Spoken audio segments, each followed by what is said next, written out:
ॐ भूर्भुवः स्वः तत्सवितुर्वरेण्यं भर्गो देवस्य धीमहि धियो यो नः प्रचोदयात्। नमस्ते मेरे प्रिय दोस्तों, ये महर्षि रमन के साथ बातचीत का दूसरा वीडियो है। इस वीडियो को हम शुरू करते हैं। 17वीं बातचीत 24 जनवरी 1935। ऑक्सफोर्ड विश्वविद्यालय के एक अंग्रेज research scholar Shri M.Y. Evans वेंज श्री ब्रंटन का परिचय पत्र लेकर दर्शनार्थ आए।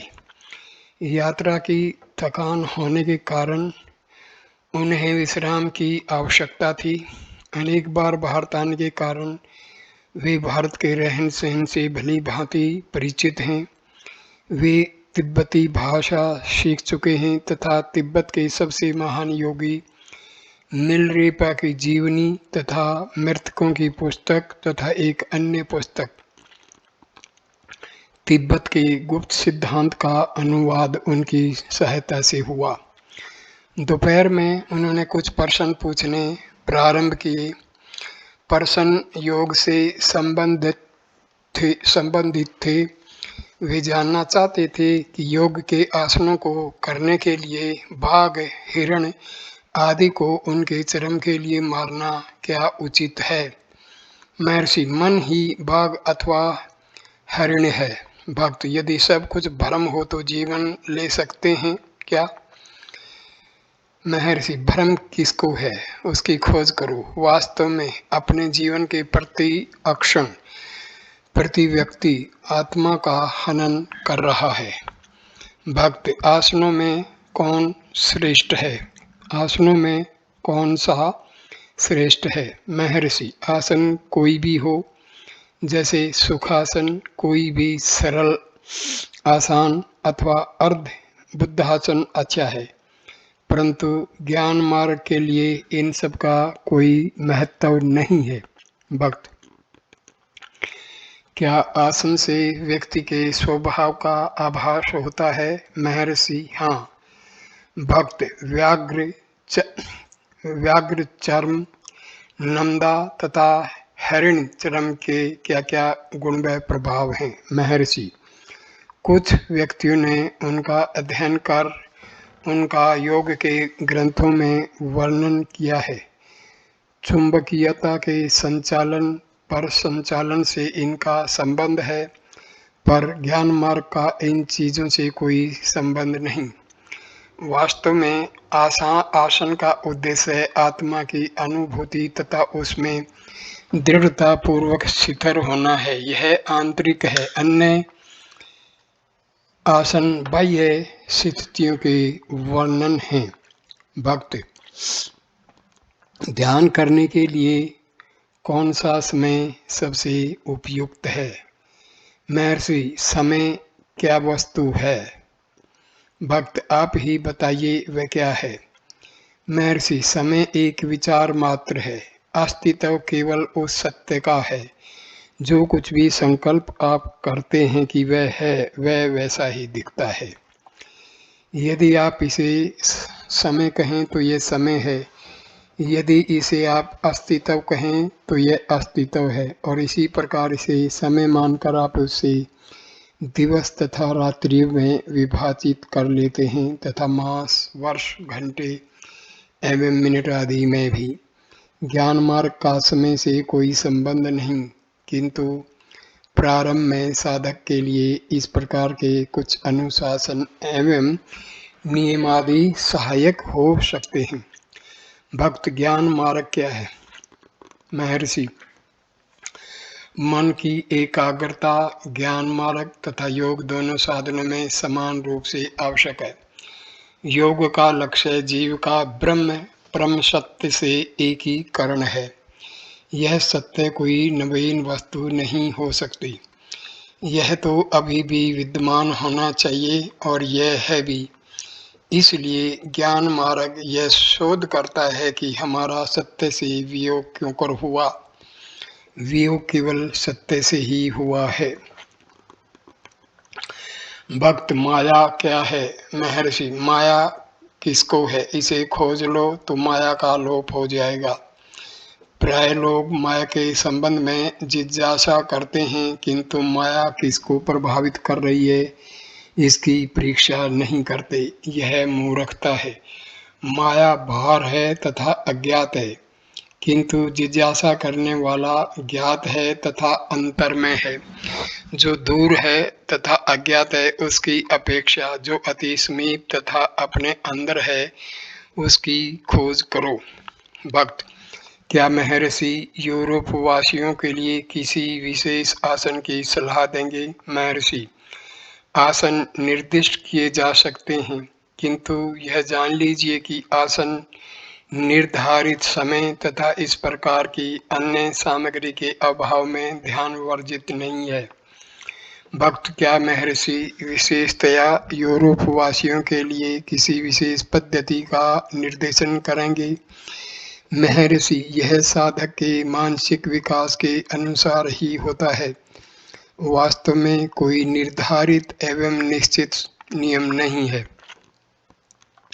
श्री इवांस वेंज अधिकतर योग की प्रारंभिक साधना से संबंधित प्रश्न करते रहे, जिन्हें महर्षि ने योग के साधन मात्र कहा तथा योग को भी आत्म साक्षात्कार का साधन ही बताया जो सबका लक्ष्य है।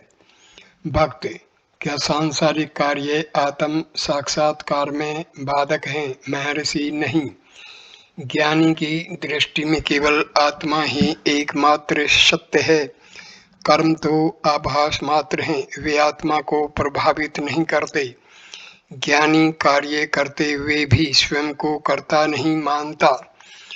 उसके कार्य भी अपने आप होने जैसे होते हैं तथा वह पूर्णतया निर्लीप रहकर उन कार्यों का केवल साक्षी मात्र रहता है। इस प्रकार के कार्य का कोई लक्ष्य नहीं होता। ज्ञान मार्ग का साधक कार्य रहता हुआ भी साधना कर सकता है। प्रारंभिक अवस्था में साधक को कुछ कठिनाई हो सकती है, किंतु कुछ अभ्यास के बाद शीघ्र ही इसका प्रभाव होगा तथा उसके कार्य से उसके ध्यान में कोई बाधा नहीं होगी।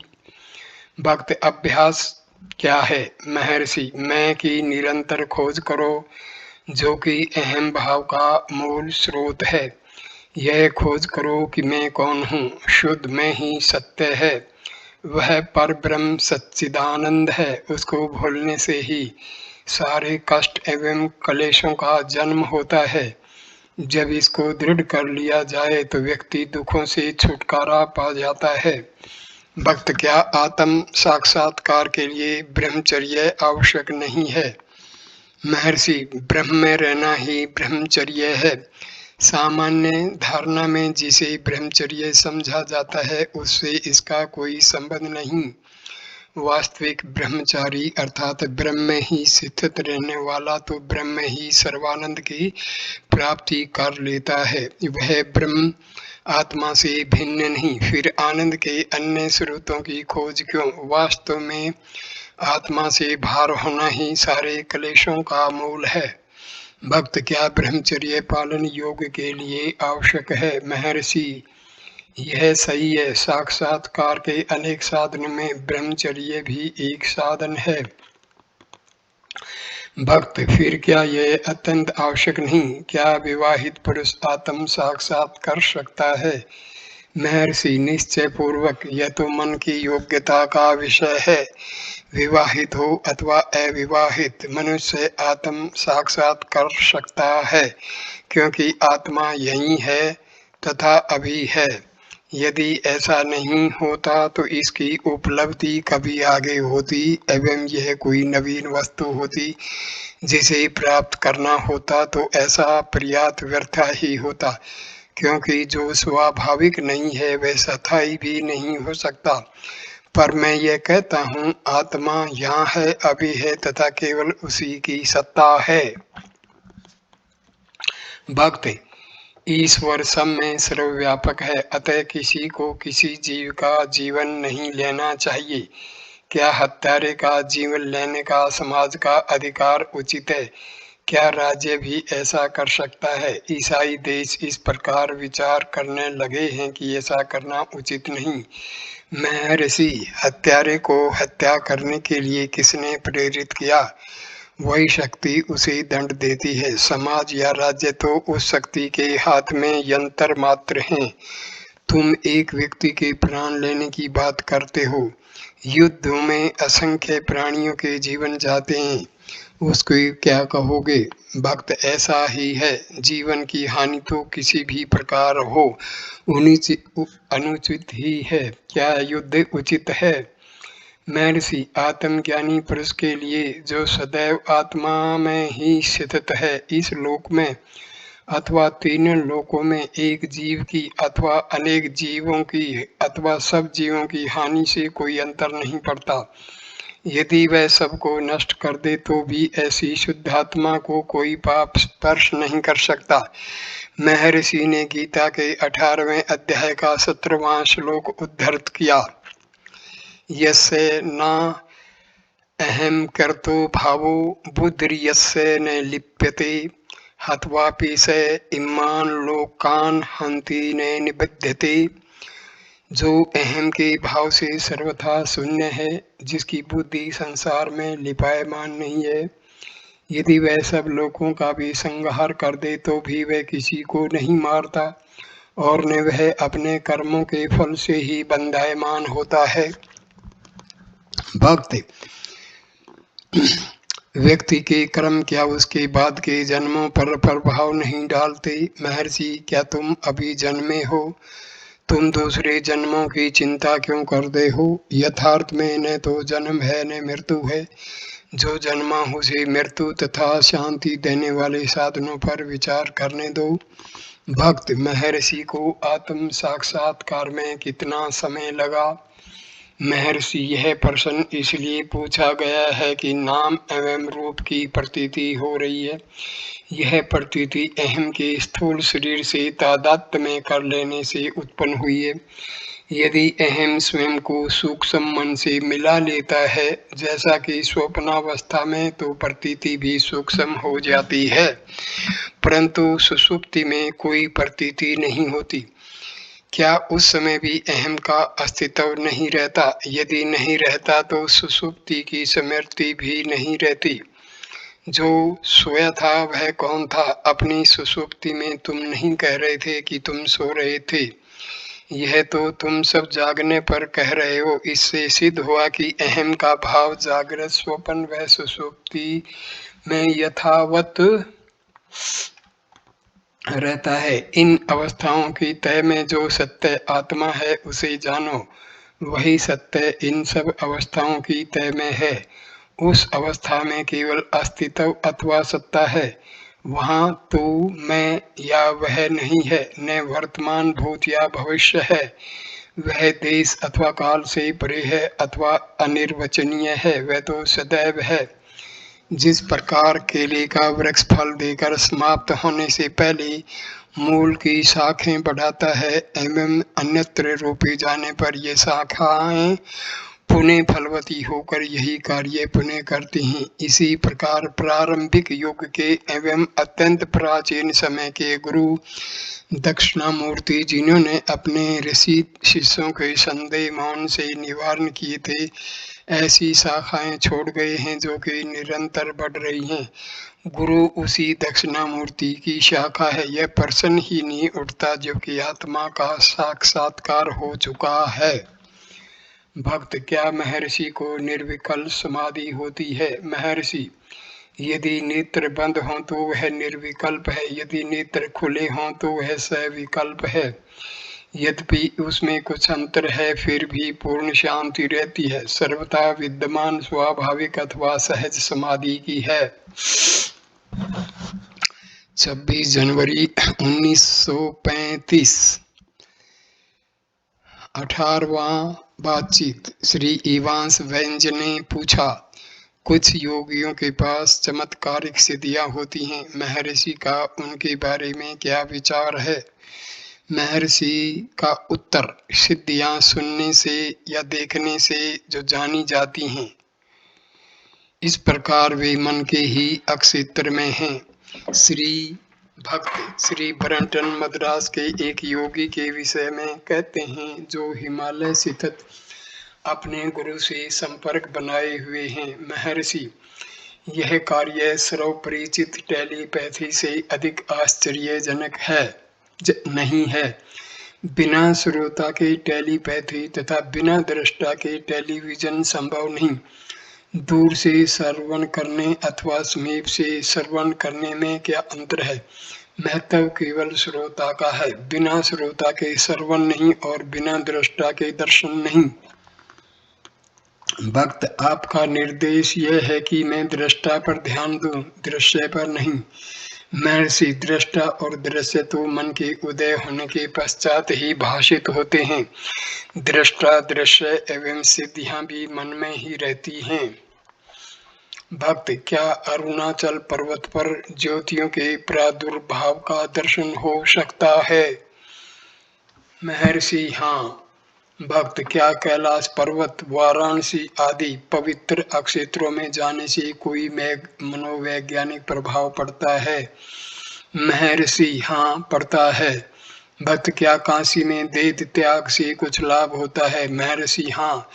इसका अर्थ तो वास्तविक काशी तथा वास्तविक देह त्याग का अर्थ जानने से ही स्पष्ट होगा। भक्त, आपका भाव यह है कि ये सब आत्मा में हैं? महर्षि, हाँ। भक्त, शरीर में 6 केंद्र हैं तथा उनके अनुरूप जगत में उतने ही केंद्र हैं। महर्षि, हाँ। जो जगत में है वह देह में है तथा जो देह में है वह जगत में भी है। भक्त, क्या काशी की पवित्रता केवल विश्वास मात्र है अथवा बाह्य रूप से भी वास्तविक है? महर्षि, दोनों हैं। भक्त, कुछ लोग एक तीर्थ स्थान की ओर आकर्षित होते हैं, कुछ दूसरे की ओर। क्या यह उनके स्वभावानुसार होता है?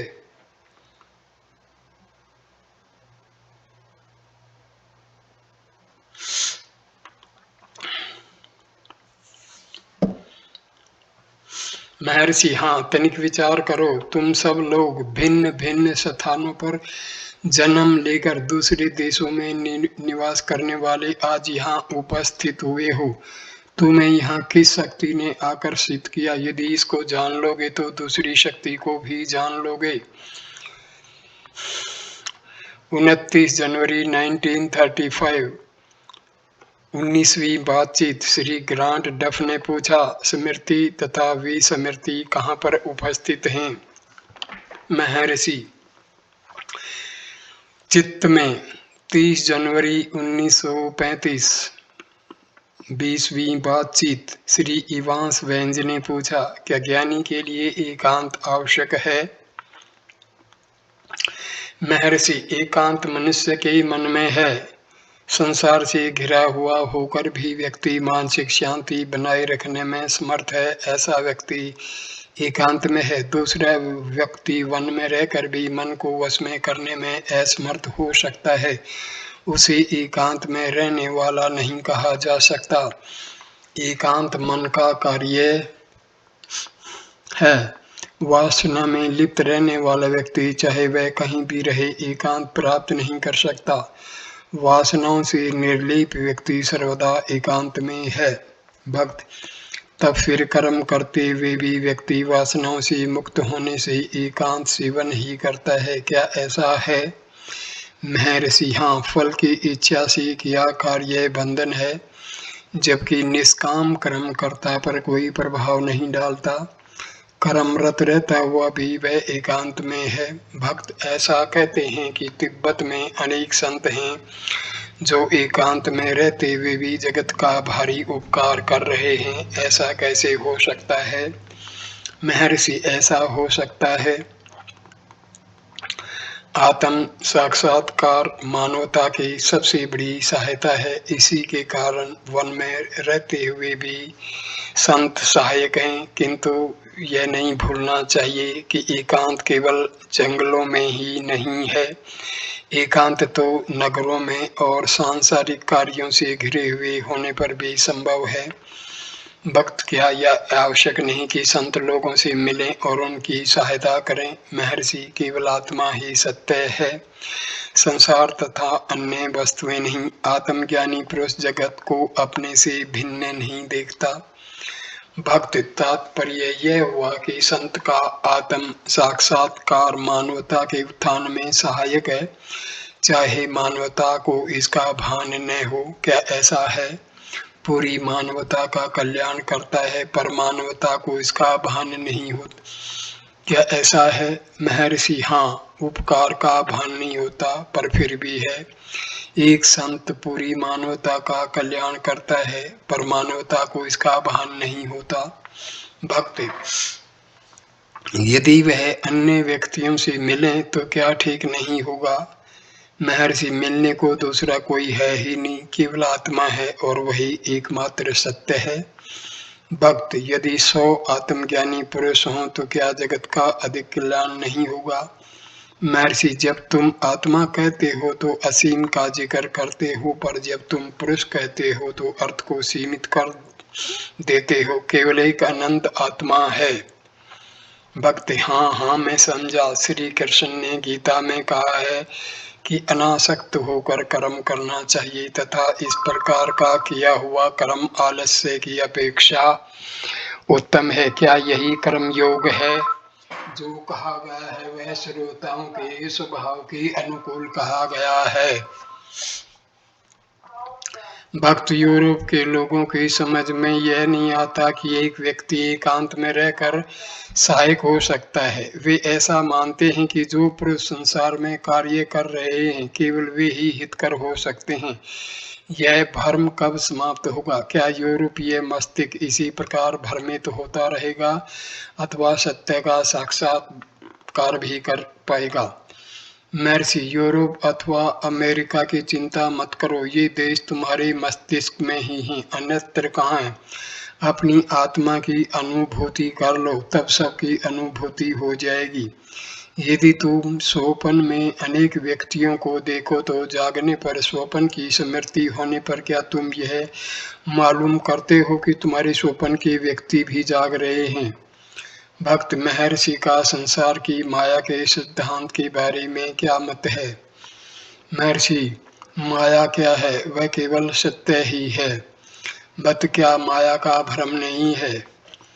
माया सत्य के आश्चर्य ऐश्वर्य को प्रकट करता है, अतः माया भी केवल सत्य ही है। भक्त कुछ लोगों का मत है कि श्री शंकराचार्य केवल विद्वान थे, आत्मज्ञानी नहीं। क्या ऐसा ही है? महर्षि शंकराचार्य के संबंध में क्यों चिंता करते हो? अपनी निज की आत्मा की अनुभूति करो, दूसरे अपनी चिंता स्वयं कर सकते हैं। भक्त जीसस क्राइस्ट ने लोगों को उनके रोगों से मुक्त कर दिया था, क्या यह केवल सिद्धि है? महर्षि क्या जीसस को उस समय यह भान था कि वे लोगों के रोगों का निवारण कर रहे हैं? उन्हें अपनी शक्ति का भान भी नहीं रहा होगा। एक ऐसी कथा प्रचलित है कि जीसस ने एक बार एक अंधे व्यक्ति को दृष्टि प्रदान कर दी। कालांतर में वह व्यक्ति दुष्ट हो गया। कुछ वर्षों के बाद उस व्यक्ति की दुष्टता का परिचय पाने पर जीसस ने उससे इसका कारण पूछा। उसने उत्तर दिया कि जब मैं अंधा था तब पाप कर्म करने में असमर्थ था, किंतु जीसस द्वारा उसकी दृष्टि का उपचार होने पर वह दुष्ट हो गया तथा जीसस ही उसकी दुष्टता के लिए उत्तरदायी थे। भक्त क्या जीसस सिद्धियों से युक्त पूर्ण पुरुष नहीं थे? महर्षि उन्हें अपनी सिद्धियों का भान होना संभव नहीं था। भक्त क्या टेलीपैथी आदि सिद्धियां प्राप्त करना अच्छा नहीं है? महर्षि टेलीपैथी या रेडियो से दूर के खबर या दृश्य को सुनना एवं देखना संभव होता है। सामान्यतया यह भी सुनना अथवा देखना ही है। हम पास से सुने अथवा दूरी से, इससे सुनने में कोई अंतर नहीं पड़ता। मुख्य तो दृष्टा अथवा सुनने वाला है। श्रोता तथा दृष्टा के अभाव में श्रवण तथा दर्शन संभव नहीं। ये सब केवल मन की क्रियाएं, इसलिए सिद्धियां भी केवल मन में ही होती हैं, वे आत्मा का स्वभाव नहीं है। जो वस्तु मौलिक न होकर प्राप्त की जाती है वह स्थायी नहीं हो सकती तथा प्राप्त करने योग्य नहीं है। ये सिद्धियां वास्तविक शक्तियों की सूचक हैं। शक्ति की व्यक्ति की शक्तियां सीमित होती हैं और वह दुख अनुभव करता है। सुखी होने के लिए वह इन शक्तियों में वृद्धि करना चाहता है, परंतु विचार करो, क्या ऐसा होने वाला है? यदि सीमित वस्तुओं से ही मानव इतना दुखी है, तब उनमें और अधिक वृद्धि होने से तो उसके क्लेशों का अनुपाततः बढ़ना निश्चित ही है। सिद्धियों की शक्ति किसी मनुष्य को सुखी नहीं कर सकती, वे तो उसे और भी अधिक दुखी करेंगी। इसके अतिरिक्त इन सिद्धियों का क्या प्रयोजन है? सिद्धियों का साधक इन सिद्धियों के प्रदर्शन हेतु ही तो इनकी इच्छा करता है, जिससे कि अन्य लोग इसकी प्रशंसा करें। प्रशंसा ही उसका लक्ष्य होता है। जिसकी प्राप्ति न होने पर वह दुखी होगा, उसे अन्य प्रशंसा करने वालों की भी आवश्यकता होगी। संभव है उसको अपने से अधिक शक्तियों वाला पुरुष मिल जाए तो भी वह द्वेषवश दुखी होगा। बड़े सिद्ध को कोई और भी बड़ा सिद्ध मिल सकता है, और इसी प्रकार कोई ऐसा भी हो सकता है जो निमिष मात्र में सब कुछ नष्ट कर डाले। वही सर्वशक्तिमान सिद्ध है, और वह ईश्वर अथवा आत्मा। वास्तविक शक्ति कौन सी है? क्या वह ऐश्वर्य बढ़ाने के लिए है अथवा शांति के लिए? जिससे शांति की उपलब्धि हो वही सर्वोत्तम सिद्धि है। भक्त, किंतु यूरोप तथा अमेरिका की सामान्य जनता इस प्रकार के दृष्टिकोण को समझ नहीं पाएगी। उनका आग्रह तो शक्तियों का प्रदर्शन तथा भाषण द्वारा शिक्षण का ही रहेगा। महर्षि भाषण से व्यक्तियों का बिना उनका सुधार किए कुछ घंटे मनोरंजन हो सकता है, जबकि मौन स्थायी वस्तु है तथा सारी मानवता के लिए कल्याणकारी है। भक्त, मगर मौन तो समझ में नहीं आता। महर्षि, इससे कोई अंतर नहीं पड़ता। मौन तो भाषण ही है। मौखिक भाषण इतना प्रभावशाली नहीं जितना कि मौन। मौन तो अनंत भाषण है। पुरातन गुरु दक्षिणामूर्ति आदर्श हैं। उन्होंने मौन द्वारा ही अपने ऋषि शिष्यों को उपदेश दिया था। भक्त, परंतु तब उनको तो शिष्य उपलब्ध थे, वही ठीक था। अब परिस्थिति दूसरी है। अब तो शिष्यों को खोजना और उन्हें लाभान्वित करना है। महर्षि, यह अज्ञान का सूचक है। जिस शक्ति ने तुम्हें बनाया है उसी ने सारे जगत को रचा है। यदि वह तुम्हारी रक्षा कर सकती है, उसी प्रकार वह जगत की रक्षा कर सकती है। भक्त का प्रश्न, जीसस क्राइस्ट खोई हुई आत्मा का जिक्र करते हैं, उसके संबंध में भगवान के क्या विचार हैं? महर्षि का उत्तर, सोचो, बिछुड़ने के लिए ही है क्या? क्या ऐसी कोई वस्तु है जिसे खोया जा सके? जो स्वाभाविक है उसका महत्व है। ऐसी वस्तु अनंत है तथा अनुभव से परे है। जो जन्म लेता है वह तो मरेगा ही, परंतु वस्तु तो त्यागनी ही होगी। क्या तुम्हारा जन्म हुआ है? तुम तो सदैव ही हो। आत्मा कभी नहीं खो सकती। भक्त, बुद्ध ने अष्टांगिक मार्ग का निर्देशन किया है तथा इसे सर्वोत्तम मार्ग बताया है, जिससे कोई वियोग ही न हो। महर्षि, हाँ, हिंदू इसे ही राजयोग के नाम से कहते हैं। भक्त, अध्यात्म के जिज्ञासु के लिए क्या योग उपयोगी है? महर्षि, योग से मन को वश में करने में सहायता मिलती है। भक्त का प्रश्न, किंतु इससे क्या उन सिद्धियों की प्राप्ति नहीं हो जाती जो घातक कही गई हैं? महर्षि, मगर तुमने तो अपने प्रश्न में परमार्थ के जिज्ञासु के बारे में ही पूछा था। तुम्हारा प्रश्न सिद्धियों के साधन के विषय में नहीं था। 31 जनवरी 1935। 21वीं बातचीत मद्रास प्रेसिडेंसी की विधान परिषद के सदस्य तथा एक प्रभावशाली हिंदू श्री एलप्पा चेटियर ने प्रश्न किया, ऐसा क्यों कहा जाता है कि श्रवण द्वारा प्राप्त किया ज्ञान स्थायी नहीं होता तथा मनन द्वारा प्राप्त किया गया ज्ञान स्थायी होता है? महर्षि, दूसरी ओर यह कहा जाता है कि श्रवण द्वारा प्राप्त किया ज्ञान परोक्ष शिथिल नहीं होता तथा व्यक्ति जो ज्ञान स्वयं की अनुभूति से प्राप्त करता है अपरोक्ष वही दृढ़ होता है। यह भी कहा जाता है कि श्रवण से उस सत्य को बौद्धिक रूप से समझने में सहायता मिलती है, मनन करने से स्पष्टतया समझ में आता है तथा ध्यान से सत्य की अनुभूति होती है। इससे भी आगे यह कहा गया है कि यह सब ज्ञान भी शिथिल नहीं है। ज्ञान दृढ़ तभी माना जाता है जब यह हाथ में रखे फल की भांति स्पष्ट व प्रत्यक्ष हो। कुछ लोगों का मत है कि श्रवण मात्र से ही कल्याण करने में समर्थ है, क्योंकि उस सक्षम व्यक्ति ने संभवतया पूर्व जन्मों के शुभ एवं पुण्य संस्कारों के फल स्वरूप वह पात्रता प्राप्त कर ली है तथा वह उस सत्य का एक बार श्रवण करते ही उसकी अनुभूति कर परम शांति की स्थिति प्राप्त कर लेता है। किंतु यदि ऐसा अधिकारी पात्र न हुआ हो, उसे समाधि की अवस्था प्राप्त होने से पहले उपरोक्त सब साधनाओं को पार करना होगा। 22वीं बातचीत श्रीमती पिगार्ड मद्रास से पुणे दर्शन के लिए पधारी। उन्होंने भोजन के संयम के संबंध में प्रश्न पूछे।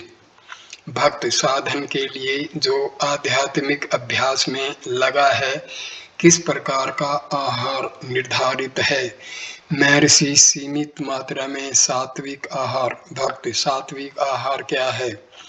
महर्षि, रोटी, फल, सब्जी, दुग्ध आदि। भक्त, उत्तर भारत में कुछ लोग मछली का आहार करते हैं, क्या ऐसा किया जा सकता है? महर्षि ने कोई उत्तर नहीं दिया। भक्त, हम यूरोप वासी एक विशेष प्रकार के आहार के आदी हो गए हैं। आहार के परिवर्तन से स्वास्थ्य पर प्रभाव पड़ता है तथा मस्तिष्क निर्बल होता है। क्या शारीरिक स्वास्थ्य की रक्षा करना आवश्यक नहीं है? महर्षि, बिल्कुल आवश्यक है। शरीर जितना निर्बल होता है, मस्तिष्क उतना ही शक्तिशाली हो जाता है। भक्त, हमारे स्वाभाविक आहार के अभाव में हमारा स्वास्थ्य गिरता तथा मस्तिष्क निर्बल होता जाता है। महर्षि का उत्तर, मस्तिष्क की शक्ति से तुम्हारा क्या आशय है? भक्त, वह शक्ति जिससे संसार की आसक्ति न रहे। महर्षि, आहार के गुणों का मन पर प्रभाव पड़ता है, मन उसी आहार से पोषण पाता है। भक्त, सचमुच, परंतु यूरोपवासी अपने आप को केवल सात्विक आहार के अनुकूल कैसे बनाएंगे? महर्षि का उत्तर, श्री इवांस वेंस की ओर इंगित कर तुम हमारा आहार ग्रहण कर रहे हो, क्या इससे तुम्हें असुविधा हुई? श्री इवांस वेंस ने उत्तर दिया, नहीं, क्योंकि मैं इसका आदी हो चुका हूँ। भक्त, जो इतने आदी नहीं हुए हैं उनके बारे में क्या? महर्षि, आदत वातावरण के अनुकूल होने का नाम है, महत्व तो मन का है। वास्तविकता यह है कि मन में यह बात बैठा दी गई है कि कुछ खाद्य स्वादिष्ट तथा लाभदायक होते हैं। शाकाहारी तथा सामिष दोनों ही खाद्य समूहों में अच्छे खाद्य पदार्थ उपलब्ध हैं, पर मन तो ऐसे आहार की इच्छा करता है जिसकी उसे आदत है तथा जिसे वह स्वादिष्ट मानता है। भक्त का प्रश्न, क्या आत्मज्ञानी पुरुष के लिए भी उसी प्रकार के बंधन हैं? महर्षि का उत्तर, नहीं, वह शिथिल रहता है तथा उस पर उसके आहार का प्रभाव नहीं पड़ता। भक्त का प्रश्न, मांस का भोजन बनाने को क्या जीव की हत्या नहीं मानेंगे? महर्षि का उत्तर, योगियों की आचार संहिता में अहिंसा सर्वप्रथम है। भक्त, पौधों में भी प्राण होते हैं। महर्षि, जिस पत्थर पर तुम बैठे हो उसमें भी प्राण हैं। भक्त का प्रश्न, क्या हमें धीरे धीरे शाकाहारी भोजन करने का अभ्यास करना चाहिए?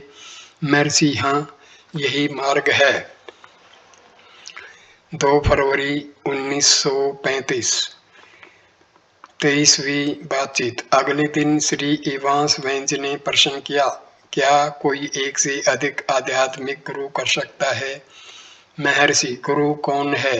अंततोगत्वा वह आत्मा ही है। मुमुक्षु के मानसिक विकास की अवस्था अनुसार आत्मा गुरु के रूप में बाहर प्रकट होती है। प्रसिद्ध प्राचीन संत अवधूत के अनुसार उनके 24 से अधिक गुरु थे। जिससे कोई शिक्षा प्राप्त हो वह गुरु है। कभी जड़ वस्तु भी गुरु हो सकती है, जैसे कि अवधूत को हुई। ईश्वर, गुरु तथा आत्मा एक ही है। आध्यात्मिक भाव का व्यक्ति ईश्वर को सर्वव्यापी मानकर उसे गुप्त रूप में देखता है। यथा संभव ईश्वर उसका व्यक्तिगत गुरु से संपर्क कराता है, जिससे वह व्यक्ति अपना सर्वस्व मना लेता है। अंत में वह व्यक्ति गुरु कृपा से यह अनुभूति कर लेता है कि उसकी आत्मा ही एकमात्र सत्य है तथा अन्य कुछ भी नहीं है। इस प्रकार उसे यह अनुभूति होती है कि आत्मा ही गुरु है। भक्त का प्रश्न, क्या श्री भगवान अपने शिष्यों को दीक्षा देते हैं? महर्षि मौन रहे। तदुपरांत एक भक्त ने इस प्रश्न का उत्तर स्वयं ही देना ठीक समझा और कहा, महर्षि किसी को भी अपनी आत्मा से बाहर नहीं समझते, अतः उनके लिए कोई शिष्य नहीं है। उनकी कृपा सर्वव्यापी है तथा वे मौन रहकर ही वास्तविक योग्य व्यक्ति को अपनी कृपा प्रदान कर देते हैं। भक्त का प्रश्न, आत्मज्ञान की प्राप्ति में स्वाध्याय कैसे सहायक होता है? महर्षि का उत्तर, व्यक्ति में केवल आध्यात्मिक भाव जागृत करने तक। भक्त बुद्धि कहाँ तक सहायक होती है? उत्तर, जहाँ तक कि साधक बुद्धि को अहम भाव में तथा अहम भाव को आत्मा में लोप कर देता है। 4 फरवरी 1935। 24वीं बातचीत। श्रीमती पिगाट ने प्रश्न किया, आप दूध क्यों ग्रहण करते हैं, अंडे क्यों नहीं? महर्षि, पाली हुई गायें बछड़ों की आवश्यकता से अधिक दूध देती हैं, इसलिए उन्हें दूध को दुहाने से आराम मिलता है। भक्त, मुर्गी भी तो अंडों को धारण किए नहीं रह सकती। महर्षि, अंडों में शक्तिशाली जीव होते हैं। भक्त, विचार संकल्पों के प्रभाव के एकदम रुकते ही मैं में यकायक उदय हो जाता है तथा बना रहता है। यह अनुभव में होता है, बुद्धि में नहीं। क्या यह ठीक हो सकता है? महर्षि का उत्तर, यह निश्चय ही ठीक है। संकल्पों का प्रवाह रोकना ही चाहिए तथा तर्क का लोप हो जाना चाहिए, जिससे कि मैं में प्रकट हो तथा उसकी अनुभूति हो। प्रधान कारण अनुभूति है, तर्क का नहीं। भक्त, इसके अतिरिक्त यह भी है कि यह आभास मस्तिष्क में न होकर वक्षस्थल के दाहिनी ओर होता है। महर्षि, ऐसा ही होना चाहिए क्योंकि हृदय वहीं पर है। भक्त, जब मैं बाहर देखती हूँ तो यह अनुभूति लुप्त हो जाती है, क्या करना चाहिए? महर्षि, इसे दृढ़ता से पकड़ना चाहिए। भक्त का प्रश्न, यदि ऐसी स्मृति सदैव बनी रहे तो क्या सब काम ठीक ही होंगे? महर्षि का उत्तर, उनको होना ही चाहिए। फिर भी ऐसे व्यक्ति का कर्मों के शुभ अशुभ होने से कोई संबंध नहीं रहता। ऐसे मनुष्य के कार्य तो ईश्वरीय हैं, इसलिए वे शुभ ही होने चाहिए। भक्त का प्रश्न, फिर ऐसे व्यक्ति के लिए आहार का संयम क्यों? महर्षि, तुम्हारा वर्तमान अनुभव जिस वातावरण में तुम रहते हो उससे प्रभावित है। इस वातावरण के बाहर भी क्या ये ही अनुभव होंगे? ये अनुभव आकस्मिक हैं। जब तक यह अनुभव स्थायी न हो जाए, अभ्यास आवश्यक है। ऐसे अनुभवों की पुनरावृत्ति के लिए आहार का संयम सहायक है। सत्य में शिथिल हो जाने के उपरांत संयम स्वाभाविक ही समाप्त हो जाते हैं। इसके अतिरिक्त आहार मन को प्रभावित करता है तथा उसे निर्मल रखना ही चाहिए। उस महिला ने बाद में किसी भक्त को बताया कि मैं महर्षि के स्फुरण को अधिक तीव्रता से अनुभव करती हूँ तथा मैं के केंद्र को पहले से अधिक सरलता से प्राप्त करने लगी हूँ। 25वीं बातचीत। इससे पूर्व एक अवसर पर सेल्फ रियलाइजेशन आत्म साक्षात्कार के लेखक बी.वी. नरसिम्हा स्वामी ने प्रश्न किया, मैं कौन हूँ, इसकी अनुभूति कैसे प्राप्त की जाए? महर्षि का उत्तर, यह प्रश्न अपने से ही करो। शरीर अन्य में कोश तथा इसकी क्रियाएं मैं नहीं हैं। इसके भी आगे मन मनोमय कोश तथा इसकी क्रियाएं मैं नहीं हैं। इससे भी आगे जाने पर प्रश्न उत्पन्न होता है, ये संकल्प कहाँ से उदय हो रहे हैं? यह संकल्प सहज, ऊपरी या विश्लेषणात्मक होते हैं। यह संकल्प बुद्धि में उत्पन्न होते हैं। फिर इनका साक्षी कौन है? संकल्पों का अस्तित्व, उनकी स्पष्ट धारणा तथा उनका प्रभाव व्यक्ति के समक्ष प्रत्यक्ष हो जाएगा। इस सूक्ष्म परीक्षण से यह निश्चय हो जाएगा कि व्यक्ति का व्यक्तित्व संकल्पों के अस्तित्व, उनके क्रम का दृष्टा रूप में साक्षी है। यह व्यक्तित्व ही अहम है, जिसे लोग मैं कहते हैं। विज्ञान में कोश बुद्धि इस मैं का केवल आवरण है, स्वयं मैं नहीं। इसका और अधिक अनुसंधान करने पर यह प्रश्न उठेंगे, यह मैं कौन है? इसका आगमन कहाँ से होता है? निद्रा में मैं का आभास नहीं था।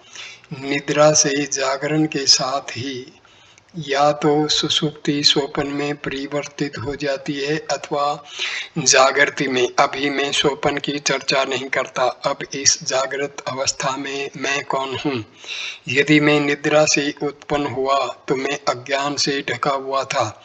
ऐसा अज्ञानी मैं नहीं हो सकता जिसका वर्णन शास्त्र करते हैं अथवा जिसकी ज्ञानी पुरुष पुष्टि करते हैं।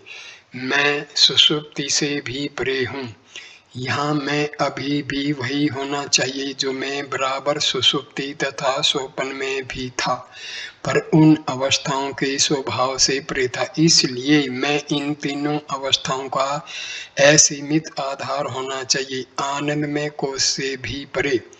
संक्षेप में मैं पांचों कोशों से परे है। सारे अनात्म को त्यागने के पश्चात जो अवशेष रहता है वह है केवल आत्मा, सत्य, चित्त, आनंद।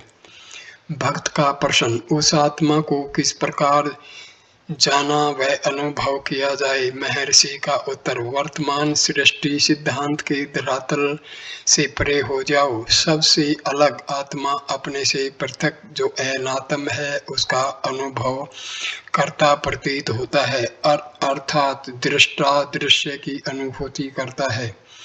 देखने वाला दृक् है, दिखने वाला दृश्य है। इन दोनों को संयुक्त कराने वाला भी कोई होगा जो अहम अहंकार के रूप में उत्पन्न होता है। यह अहम बुद्धि का विषय है। अचित इस चित्त का विरोधी है, इसलिए मूल तत्व दृष्टा का ज्ञाता है, दृश्य का नहीं। दृक् का अनुसंधान करने पर जब सारा दृश्य लोप हो जाए, दृक् सूक्ष्म से सूक्ष्मतर होकर अंततः केवल शुद्ध दृक् रहेगा। इस प्रक्रिया को दृश्य विलय, दिखने वाले संसार का गायब होना कहा गया है। भक्त का प्रश्न, दृश्यों का निरसन क्यों किया जाए? यदि दृश्य को यथावत रहने दिया जाए तो क्या सत्य की अनुभूति नहीं हो सकती? महर्षि, नहीं। दृश्य के निरसन का अर्थ है दृष्टा एवं दृश्य के पृथक पृथक भाव का निरसन। दृश्य असत्य है, सब दृश्य अहम सहित पदार्थ हैं। असत्य का निरसन होने के उपरांत सत्य ही रहता है। जब रस्सी रज्जु में सर्प का भ्रम हो तो सर्प की मिथ्या धारणा को हटाने मात्र से वास्तविक सत्य प्रकट हो जाता है। बिना इस प्रकार के निरसन के सत्य का उदय नहीं होगा। भक्त का प्रश्न, बाह्य जगत को कब और किस प्रकार लुप्त दृश्य विलय किया जाए। महर्षि, यह तो तभी होता है जबकि सापेक्ष पदार्थ अथवा अर्थात मन का निरसन हो जाए। मन ही दृश्य तथा दृष्टा को जन्म देता है तथा द्वैत के भाव का मूल कारण भी यही है। अतः यही मिथ्या सीमित भाव का कारण है। इसी मिथ्या कल्पना के कारण ही दुख उठाने पड़ते हैं। भक्त का प्रश्न, यह मन क्या है? महर्षि, मन प्राण शक्ति की अभिव्यक्ति का एक आकार है। लकड़ी के टुकड़े को अथवा किसी सूक्ष्म यंत्र को मन की संज्ञा नहीं दी जाती। प्राण धारक शक्ति जीवन प्रवाह में प्रकट होती है तथा मन रूपी चेतन दृश्य जगत में भी। भक्त का प्रश्न, मन तथा दृश्य का क्या संबंध है?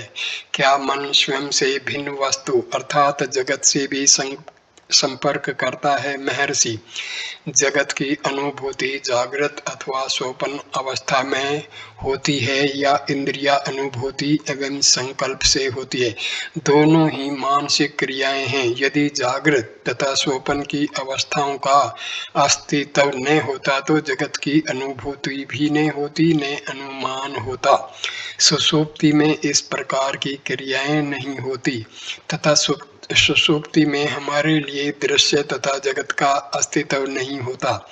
इस प्रकार जगत की सत्यता की सृष्टि अहंकार द्वारा सुषुप्ति से जागने पर ही होती है। इसका सत्यता का निरसन या लोप जीवात्मा का सुषुप्ति में पुनः अपने स्वरूप में प्रवेश करने से होता है।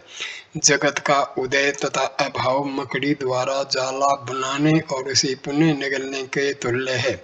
इस उदाहरण में मकड़ी को तीनों अवस्थाओं में जागृत, स्वप्न अथवा सुषुप्ति में समान मानो। व्यक्ति में इस मकड़ी को आत्मा कहते हैं तथा जगत के संदर्भ में जिसकी उत्पत्ति सूर्य से हुई मानी जाती है उसे ब्रह्म कहते हैं।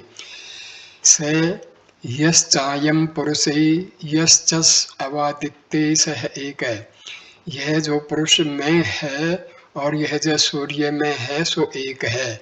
जब तक आत्मा अप्रकट है तथा निष्क्रिय है, सापेक्ष द्वैत का सर्जन नहीं होता अर्थात सृष्टा दृष्टा एवं दृश्य दृक् और दृश्य का उदय नहीं होता। यदि मन के उदय होने का मूल कारण खोजा जाए तो यह पता चलेगा कि वह उस सत्य से ही उदय हुआ है जिसे आत्मा अथवा ब्रह्म कहते हैं।